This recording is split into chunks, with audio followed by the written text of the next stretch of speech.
नमस्कार, welcome to money group and मैं हूँ चिन्मय नंदा। कल हमने हमारे एनालिसिस में ये भी बात कर रहे थे कि मार्केट अगर मान लीजिए 22,300 के आसपास या फिर उसके ऊपर कहीं बार भी ओपन हो जाता है, तो हमें पहले 5 मिनट्स या 15 मिनट्स कैंडल पे 15 मिनट्स चार्ट पे हमें एक प्राइस एक्शन दिखाई देगा, तो ही जाके हम लोग ऊपर की ओर से प्लान आउट करेंगे। अदरवाइज यहाँ पर ये हो सकता है मार्केट गैप अप इतना बड़े गैप अप ओपनिंग होने के बाद वहाँ से थोड़ा सेलिंग प्रेशर देखने को मिल सकता है। ठीक उसी तरह ही मार्केट आज गैप अप में ओपनिंग हो गया था, करीब 340 के आसपास कहीं पर गैप अप में ओपनिंग हो गया था।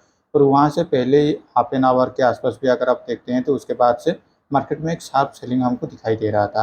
मार्केट ने करीब 22,200 2030 ये सारे लेवल के आसपास आने के बाद से यहाँ पर थोड़ा सस्टेन किया और यहाँ से फिर से मार्केट ने अप मूवमेंट होने के साथ आज जब मार्केट क्लोजिंग हो रहा है तो मार्केट करीब 22,350 के आसपास कहीं पर आके क्लोजिंग दे दिया है। तो यहाँ से अब आगे क्या हो सकता है, तो थोड़ा पिछले टाइम हॉरिजन में चलते हैं। तो यहाँ पर देखिए मार्केट ने ये सारे जो रेंज के आसपास पे अच्छा खासा एक नीचे की ओर से मोमेंटम दे दिया था।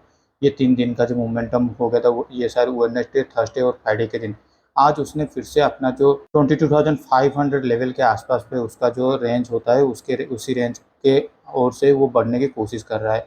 और इसके बाद उसका जो नेक्स्ट रेजिस्टेंस भी आप देख सकते हैं, ये सारे जो गैप डाउन पेंडिंग है, ये सारे लेवल उसके लिए अभी रेजिस्टेंस की तरफ काम करने वाले हैं। तो नीचे की ओर से ये जो सपोर्ट का लेवल था वो धीरे धीरे ऑफसेट होके अभी जो ये 22,200 का लेवल जो है ये उसके लिए अभी एक सपोर्ट की तरफ काम करने वाला है। उसके बाद ये जो लेवल आएगा 22,100 के आसपास ये उसके लिए एक दूसरा सपोर्ट की तरफ काम करने वाला है। नो डाउट मार्केट 22,000 को नीचे की ओर से तोड़ने के बाद ये जो रिकवर दिया है ये फिर से पॉजिटिव साइन पे आ चुका है। लेकिन मार्केट में सबसे बड़ी दिक्कत यही है, मार्केट में हर दिन करीब 150 से 200 पॉइंट का मोमेंटम हो रहा है निफ्टी में।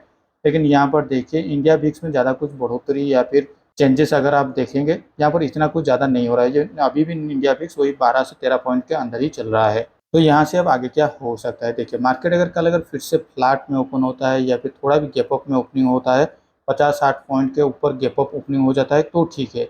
एक बड़ा गैप अप नहीं होना चाहिए। बड़ा गैप अप का मतलब 100 पॉइंट्स के ऊपर गैप अप का ओपनिंग नहीं होना चाहिए। तो हम लोग फिर से 5 मिनट्स चार्ट पे हम लोग हो गया या फिर 15 मिनट्स चार्ट पे कहीं पर भी अगर एक प्राइस एक्शन दिखाई देता है ऊपर की ओर से हम लोग वहाँ पर प्लान आउट करेंगे। या फिर मार्केट फ्लैट में ओपन होकर नीचे की ओर से स्लाइड भी होता है तो 5 मिनट्स चार्ट पे हम लोग वहाँ पर नीचे की ओर से भी प्लान आउट कर सकते हैं। और उसके लिए टारगेट हम लोग का पहला टारगेट होगा 22,250 और उसके बाद 22,200। और अगर मार्केट ऊपर की ओर से मोमेंटम होता है तो मार्केट में नेक्स्ट जो रेजिस्टेंस दिखाई दे रहा है वो करीब 22,500 तक हो सकता है। लेकिन मान लीजिए कल अगर मार्केट फिर से गैप डाउन पे ओपन हो जाता है करीब 22,300 से लेकर 250 के अंदर कहीं पर अगर ओपनिंग हो जाता है तो नीचे की ओर से 22,150 से लेकर ऊपर की ओर से 22,300 इस रेंज इसी लेवल के अंदर कहीं पर निफ्टी कल ट्रेड हो सकता है। या ये हो सकता है ये वोलेटाइल मार्केट भी फॉर्मेशन हो सकता है इसी के बीच। लेकिन मान लीजिए एक बड़ा गैप अप में ओपनिंग हो जाता है फिर से 22,500 के जैसा आसपास पे कहीं पर, तो आज की तरह कल यहाँ पर भी थोड़ा फास्ट अप में मुझे ऐसा लगता है थोड़ा प्रॉफिट बुकिंग देखने को मिल सकता है जिसके वजह से मार्केट नीचे आएगा। और उसके बाद सेकेंड हाफ में ये डिसाइड होगा कि मार्केट किस ओर से मूवमेंटम होगा। अगर मार्केट अपना जो लेवल है इस लेवल को डिफेंड कर पाता है, आज का जो क्लोजिंग प्राइस है 22,350 के आसपास, उसको अगर ये डिफेंड कर पाता है तो मार्केट यहाँ से फिर से एक सेकेंड हाफ के आसपास में रिबाउंड हो जाएगा। अदरवाइज यहाँ पे मार्केट क्लोजिंग दे देता है जब 22,350 के आसपास कहीं पर भी या फिर 22,300 के नीचे कहीं पर भी मार्केट आ जाता है तो यहाँ से थोड़ा फिर से हम लोग को परसों एक वीक वाली देखने को मिल सकता है। तो चलिए अब देख लेते हैं बैंक निफ्टी की ओर। सिमिलरली निफ्टी की तरह बैंक निफ्टी का भी आज प्राइस पैटर्न उस तरह के ही बना हुआ है। मार्केट ना गैप अप में ओपनिंग हो गया था 48,200 के आसपास कहीं पर, और वहाँ से मार्केट फिर से नीचे आने के बाद 47,700 600 ये सारे लेवल के आसपास पे मार्केट को एक सपोर्ट मिला। और मार्केट ने यहाँ से फिर से ऊपर की ओर से जाते हुए 48,000 के आसपास कहीं पर आके क्लोजिंग दे दिए थे, जो कि बहुत ही अच्छा लेवल है बैंक निफ्टी के लिए क्लोजिंग प्राइस के बेसिस पे। क्योंकि हम लोग भी यही डिस्कशन कर रहे थे कि 47,800 से लेकर 48,000 इसी रेंज के अंदर मार्केट पे कहीं पर एक अच्छा खासा उसको रेजिस्टेंस देखने को मिल सकता है। तो इसी लेवल को उसको होल्ड करके रखना है और रखना चाहिए। तो चलिए अब देख लेते हैं थोड़ा प्राइस हिस्ट्री पे, यहाँ पर भी प्राइस पैटर्न पे देखते हैं तो क्या यहाँ पर क्या हो सकता है। मार्केट अभी 48,000 के आसपास कहीं पर क्लोजिंग दे दिया है। इसके बाद बैंक निफ्टी में हमको एक रेजिस्टेंस देखने को मिल सकता है 48,300 के पास, और उसके बाद और एक तो सपोर्ट मिलेगा 48,500 के पास। ये दोनों लेवल अभी रेजिस्टेंस की तरह काम करने वाले हैं बैंक निफ्टी की ओर। तो नीचे की ओर से ये सारे जो लेवल आज के टाइम पे जहाँ पर बैंक निफ्टी को सपोर्ट मिला हुआ है 47,600 और उसके बाद 47,400, ये सारे लेवल भी बैंक निफ्टी के लिए एक अच्छा खासा सपोर्ट की तरफ काम करने वाले हैं। तो बैंक निफ्टी में कल अगर मार्केट एक बड़ा गैप अप में ओपनिंग हो जाता है 48,300 के आसपास कहीं पर भी ओपन हो जाता है, तो सिमिलरली निफ्टी की तरह यहाँ पर भी थोड़ा प्रॉफिट बुकिंग फर्स्ट हाफ में देखने को मिल सकता है। और सेकेंड हाफ में हमको यही देखना है कि 48,000 लेवल के को बैंक निफ्टी कैसे डिफेंड कर रहा है।